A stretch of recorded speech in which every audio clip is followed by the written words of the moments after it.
1952 সালের 21শে ফেব্রুয়ারি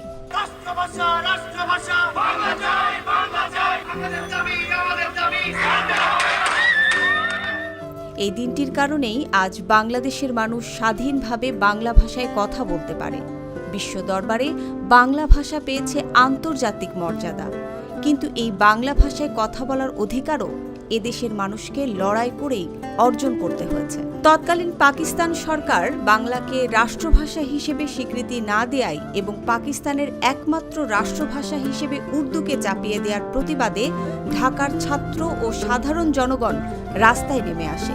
পাকিস্তানের রাষ্ট্রভাষা হিসেবে বাংলাকে স্বীকৃতি দেওয়ার দাবিতে 1952 সালের 21শে ফেব্রুয়ারি ঢাকা বিশ্ববিদ্যালয় ক্যাম্পাস থেকে 144 ধারা ভেঙে ছাত্রছাত্রীরা মিছিল বের করে। মিছিলে পুলিশের গুলিতে নিহত হন সালাম, বরকত, রফিক, জব্বার সহ নাম না জানা অনেক বীর সন্তান।